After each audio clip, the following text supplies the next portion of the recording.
Hello guys, welcome back, and today the USocketNet server is now deployed on Google Cloud, and as you can see I connected a bunch of clients using just my browser.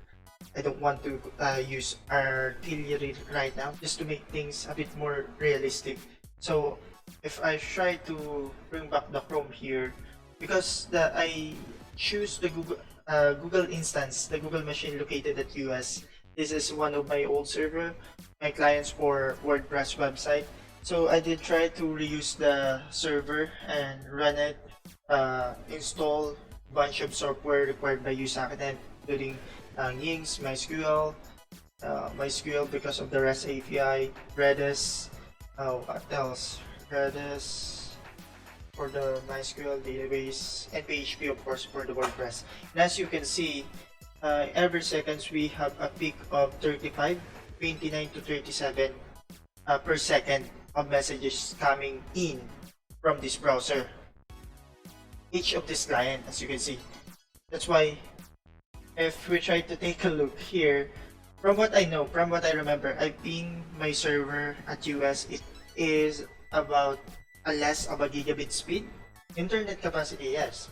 And as you can see, we are using almost 3 Mbps because of this client sending a random string to each and everyone every second and receiving maximum of 43. But the ping, and of course this Google Cloud server is located at United States East side, and of course we can expect a higher ping from Philippines to US. It is about 220. As you can see, the ping is not nearly affected by a bunch of clients connected to the server. And if I try to show you my SSH to the server, I just instantiate 1 PM2 instance, and as of now it is using 113 memory RAM and CPU of an average of 7%. The USocketNet server is really holding up to these clients. And if we take a look, if we try to disconnect this a bunch of user, let's try.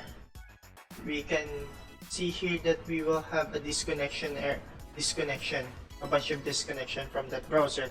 And as you can see, the bandwidth of my server, Google Cloud server, has bumped up to about 1 Mbps. And also let's take a look. I will disconnect some of other clients here.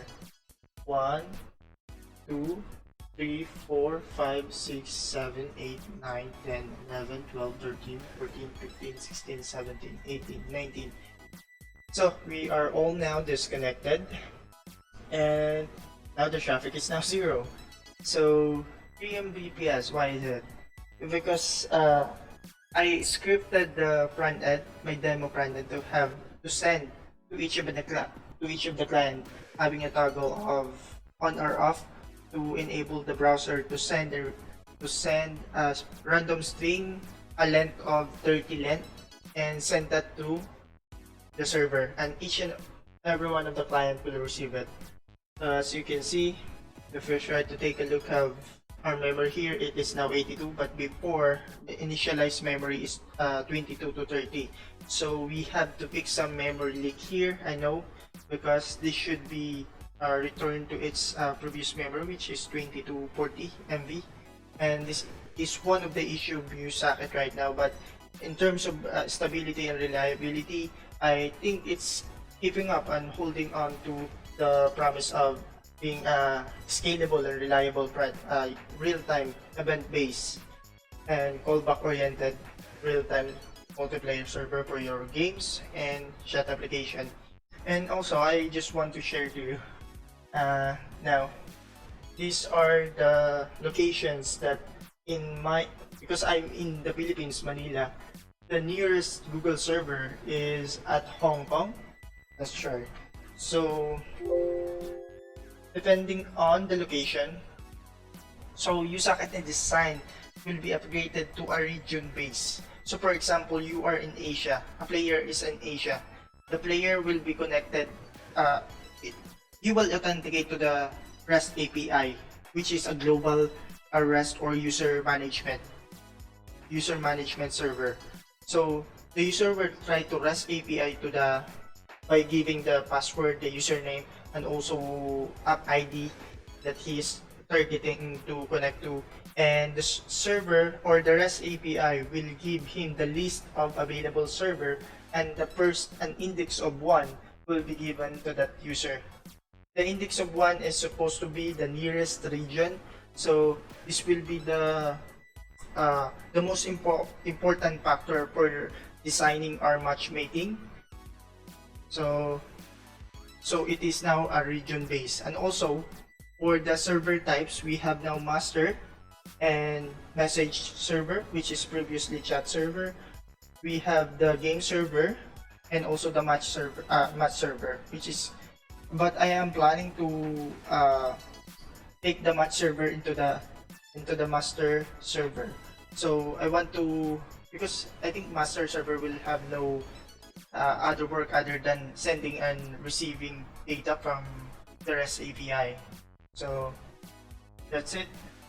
So Hong Kong to here.